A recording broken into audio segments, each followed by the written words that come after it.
So this is a chart from Matt Watson. He's an analyst that does all the metals across the board based to exotics like iridium, which I know almost nothing about. So this is a chart showing silver demand, what he calls the low case. And the red line is all silver production, which means the black line, which is the mining. And the red line is mining plus recycling. And what you see from 2024 onward is that basically we're in a deficit situation based on industrial demand alone, and that we've been in a deficit for the last 4 years or thereabouts. Now, that's what Jim Dines used to call a natural corner. We've all heard about, ad nauseum, the hunts try to corner the market and all that. Well, what Dines said is there'll be a time where the market forces for industrial use only will corner the market. In other words, we won't be able to mine and recycle enough to meet the demand. Well, that's what this chart shows. Now, where I disagree with Matt honorably is the silver or gray bar on there shows investment demand. That investment demand is roughly 200 million ounces consistently from 2025 to 2050 for the next 25 years. Well, no one knows the future, but I contend that as we move into this paradigm, which is one of my main themes from day one when I learned about honest money, is that you can't print your way out of this mess, which means more and more people are going to be seeking real truth, which means real money. So those gray bars, you could double and triple them. And not to be too nitpicky, but the line at 2020 shows 200 million.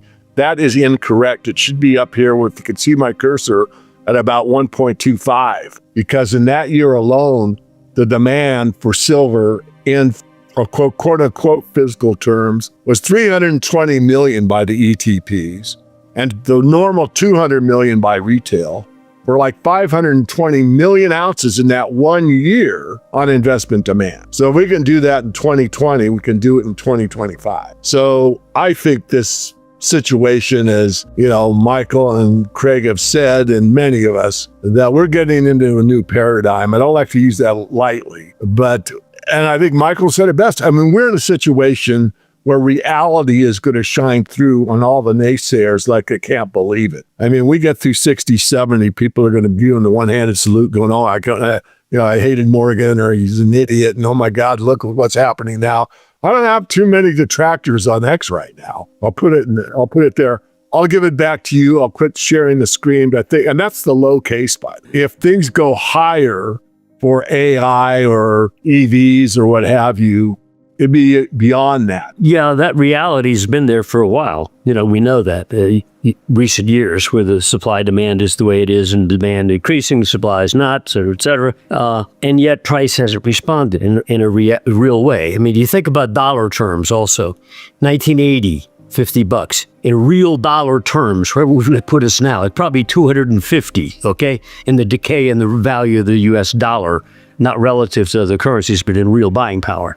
Even over since 2011, money supplies increased like 150%. Okay, has silver increased that much above the 2011 high? No. Okay, so there's all kinds of realities out there that we know exist.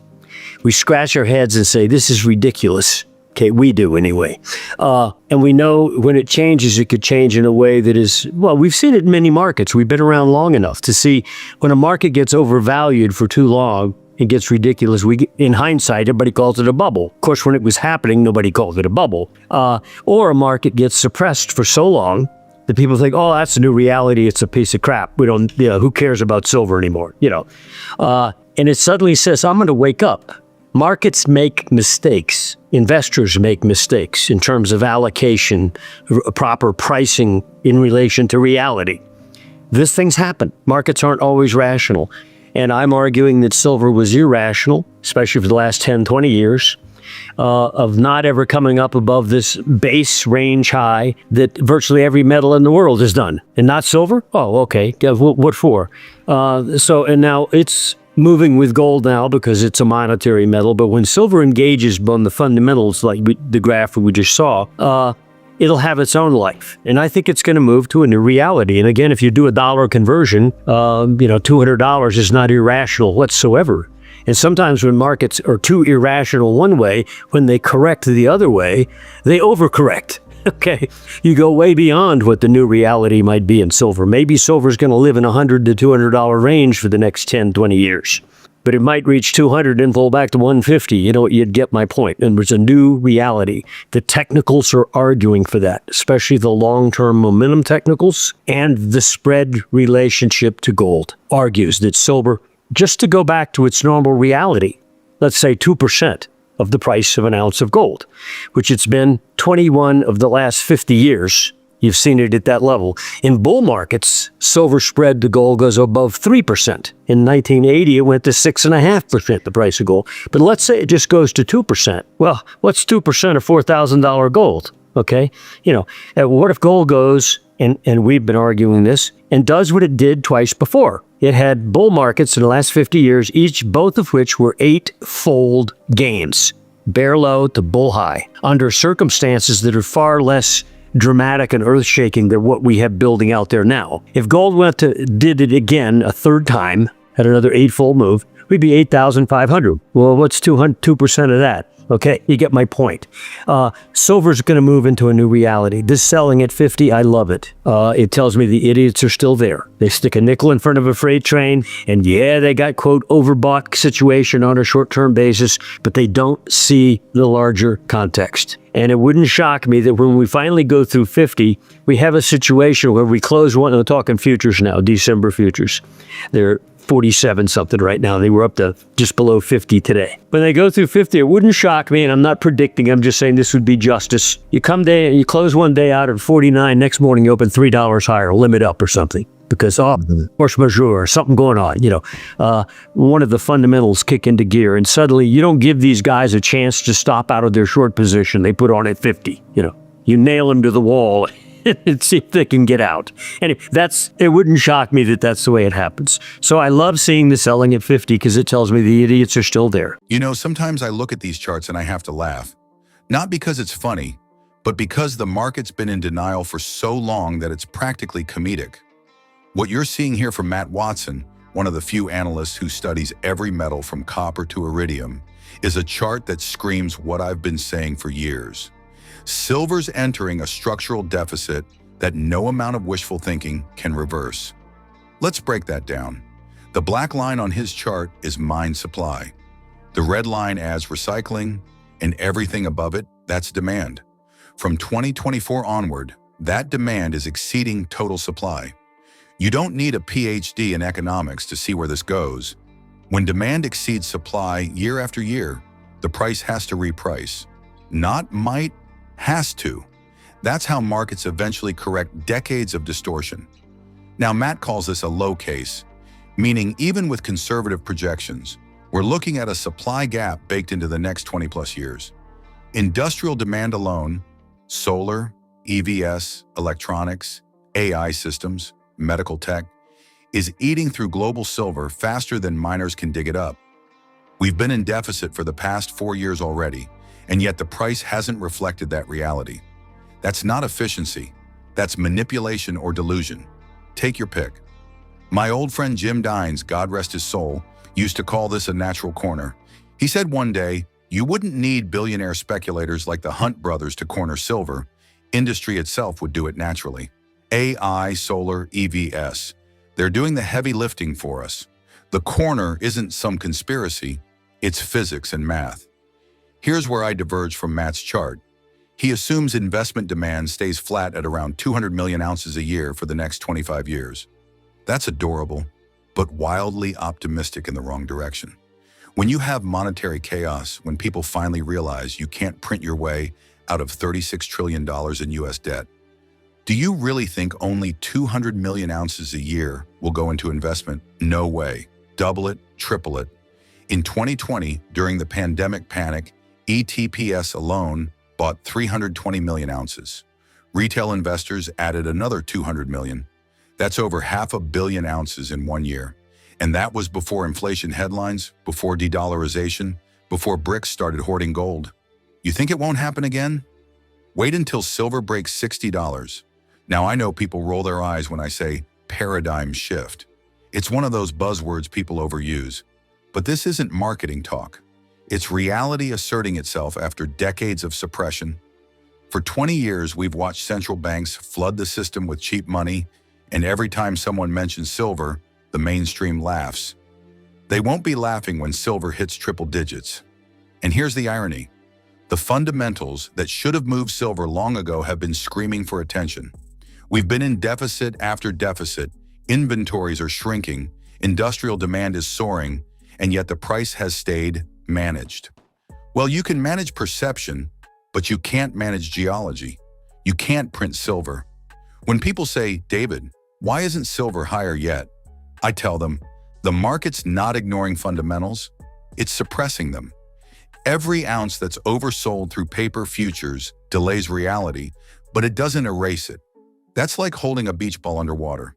It works until it doesn't. And when it doesn't, that thing shoots straight into the sky. Now, Michael Oliver and I have been aligned on this for years. The technicals are there, the momentum structure is there, but more importantly, the psychology is there, the disbelief phase. That's the hallmark of every major bull market before it breaks loose. Remember the tech bubble? Before the mania, people said, who cares about the internet? Remember gold in the early 2000s? Who needs gold? The Dow's going to 50,000. Every time the crowd dismisses an asset as obsolete, that's when it's quietly coiling for a historic move. And folks, silver's been coiling for 40 years. Now let me address something funny that happens every time silver hits a key number. At $50, people lose their minds. It's like watching someone see their ex at a party. They panic, they overreact, they say irrational things. Traders suddenly become philosophers. This week was no different. Silver touched $51 and instantly the margin hikes came out like clockwork. The CME might as well have a pre-written script. Raise margins, create volatility, trigger stop losses, reset the board. It's the same game we saw in 2011. They can delay the move, but they can't stop it. And this morning, before I'd even had my coffee, I got a message from an investor. David, what the hell? Silver's up, my mining stocks are down. And I had to laugh. That's how pros operate. They sell the equities into strength because they already know what's coming. They don't hate silver. They're front-running the emotional cycle. First of all, I want to agree with Michael. I think we're going to get through 50, and I think we're going to look at it in the dust at some point. But to be consistent, I have said over and over, as you know, that I thought we might stall out at 50 because it's such a psychological barrier. And we saw one increase in margin requirements. And I noted that, I think I retweeted it to Craig, if I remember correctly. And this is what they do. I mean, they keep increasing margin requirements until, you got to put up basically the cash cost for the commodity. And then you see the market fall off. We're getting that direction. I'm not surprised. I got let's say, I won't say angry, but a agitated member this morning. First thing I get up, I haven't even had my coffee. What the hell's wrong, David? Silver's at 51 and every one of my stocks is down. What I said was, look, normally the shares lead the metal. And this is the pros taking profits in the shares and selling it off. And it's like they get the memo ahead of everybody else. So I don't want to put on the foil hat too much. There are times where these markets do what they do because of the setup. And this is one of those moments. And I do want to show a chart later on, Elijah, but I just want to hand it over to my colleagues and hear them. And I'm not making this an I'm a right and, whatever, because I want to see a couple more days of trading, but I'm not shocked that we hit that magic number and all of a sudden a big sell-off. So I'll leave it at that. Thank you. Yeah, well, in the futures, we watch the front month contract. Now, I know spot is above the front month contract. And it got to 51 and dropped back under 50 slightly. So it made new highs. Futures did not. They stopped at 49.768, a couple cents below $50. So some guy said, I'm going to sell the nearby future just below 50 and risk a nickel. Okay, make a dime. Okay, well, they're getting a sell-off here. Fine. Okay, I think it's idiot selling. Our assessment technically is that silver is about to make a quantum leap to a new reality. It's not in a bull trend. It's in a total shift phase in its price zone that it's lived in for 50 years. 50 highs, basically 20 is sort of a low, and it just lived there forever. Go to the Federal Reserve of St. Louis, Fred, and you can punch up charts like lead or zinc, and go back in price history, and they'll have a monthly close-only chart going back to the 1990s anyway, and you'll see that they lived in a zone for quite a few, decade and a half or so, both those base metals. And in 2006, very late that year, silver and gold were already in a bull trend at that point. These metals took off and tripled in value, base metals. And since then, they've come back down, but they've never come back down into that prior zone of reality. They live in a new zone of reality that is double or more on average for the last 10, 15 years of what it used to be back in the 1990s to 2000. Well, silver's still in that first range, okay, where it was from the 1979-80 high, the 2011 high. Gold's above the 2011 high, copper's above the 2011 high, and silver's still contained here? Give me a break, okay? We know the fundamentals. I don't try to keep up with them too intimately because that's not what we do. But the technicals argue to us that we're about to blast out of this range and not just have another nice leg up, but move into a price zone of new reality. Michael Oliver here, and let me tell you something. We're standing on the edge of a generational reset in silver. Every single indicator we track, long-term momentum, relative spreads, historical ratios, they all point to one thing. Silver's about to wake up from a 40-year coma. And when it wakes, it won't stretch and yawn politely. It'll leap out of bed like a lion that's been poked too many times. We've lived in an artificially constrained market for decades. From the 1980 spike to today, silver's been boxed between $20 and $50. It's like a wild animal trapped in a zoo enclosure, pacing the same 30-foot strip while the rest of the metals world ran free. Gold broke out. Copper broke out. Even zinc found a new price reality. But silver, still pacing, still contained. That containment's ending. Let's start with some cold math. If you adjust the 1980 $50 high for today's dollar, you get about $250. If you adjust the 2011 $49 high for the growth in M2 money supply, which has more than doubled, you get about $120. Either way, silver's lagging reality by a country mile. And yet, demand's never been higher. Industrial use has become the invisible black hole of the silver market. Solar panels, EVs, 5G, medical devices, they're all sucking up physical metal. And unlike investment demand, industrial silver doesn't come back. It's consumed. It's gone.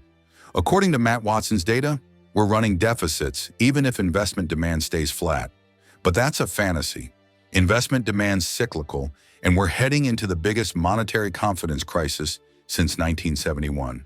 When trust in fiat collapses, and it's already happening, people won't just want gold, they'll want silver. It's cheaper, more accessible, and it represents the same principle: tangible wealth outside the system. We saw it in 2020. ETFs vacuumed up over 320 million ounces. Retail added another 200 million. That's 500 million ounces gone in a single year. And that was just a preview. When silver breaks $60, you'll see that kind of rush again. Only this time, supply won't be there to absorb it. Mining output's stagnant, recycling's maxed out. And unlike copper or nickel, you can't just open new silver mines overnight. 70% of silver comes as a byproduct from other metals. You can't mine more silver without a major boom in lead and zinc. So what happens when the deficit becomes undeniable? The same thing that always happens when a market's been too low for too long: overcorrection. We've seen it before. Commodities like uranium, oil, and even wheat have done it. They languish for years, everyone forgets them. Then one catalyst, one spark, sends them vertical. Silver's that spark waiting to happen. The moment we see that breakout in the silver to gold spread, that 1.31% level, the momentum will be unstoppable. The models show a similar setup to 1979 and 2010. Both times, once the breakout triggered, silver doubled in months. And this time, the macro backdrop is nuclear-grade fuel for the move. Think about it. Central banks are buying record gold, inflation's sticky, deficits are exploding, and the world's confidence in the US dollar is eroding. Every one of those factors is bullish for gold. But historically, silver outperforms gold in every major bull market. In 1979, silver rose 800% while gold tripled. In 2010 to 2011, silver tripled while gold rose 80%. The same pattern will repeat. You'll see gold at $4,000 or $5,000 and silver rocketing past $100. And when people ask, why so fast? The answer will be simple. Decades of compression exploding in weeks. Now let's talk psychology again, because that's the invisible engine. Right now, the market still doesn't believe. When we talk about triple-digit silver, most analysts laugh. They call gold's breakout luck. They call silver's strength speculative. That's perfect, because disbelief is fuel. Every major bull run climbs a wall of doubt. But there's another emotion we'll see soon: panic buying. When the average investor realizes that silver isn't just a shiny rock, but a strategic metal in the energy transition, and a monetary hedge at the same time, they'll chase it hard. By the time they do, premiums on physical will already be 50%, maybe 100%. The paper price will lag the real price. We're already seeing early signs. Premiums on eagles, maples, and 10-ounce bars are climbing again, even with futures below $50. That's how dislocation begins. And that's why David's right when he calls this a new paradigm. Because for 40 years, silver's been priced like a forgotten relic. But in the new world, the world of AI, EVs, deglobalization, and energy shocks, silver isn't optional. It's critical. You can build a battery without lithium. You can build a car without nickel. But you can't run an electric grid without silver. So when industrial buyers and investors start competing for the same ounces, you'll see fireworks. And don't be shocked when silver overshoots its fair value. If the new equilibrium is $100 to $150, we'll probably spike to $200 first. Markets always overcorrect. Then, and only then, will the mainstream wake up. We'll see headlines. Silver mania sweeps retail investors. Industrial buyers hoard silver amid supply crunch. The new gold rush. Why silver's the metal of the decade. And while CNBC panels debate whether it's too late to buy, you'll already know it was never about timing. It was about positioning. So to our viewers, don't wait for confirmation. The breakout is coming. The technicals, the fundamentals, and the psychology are aligning like planetary orbits. Silver's about to remind the world what real value looks like. And for those still shorting it at $50, keep at it. Someone's got to provide the fuel for the rocket launch. Because when this move starts, it won't crawl, it'll sprint. And when we hit those triple digits, the same people who called us crazy will be lining up to say, I knew it all along. Stay informed about the latest developments shaping the precious metals markets with regular updates from the Finance Daily team. Not only that, but as a subscriber, you'll also receive timely silver and gold price notifications and early access to groundbreaking news unavailable to the general public. Join our free gold and silver newsletter today, link in the description.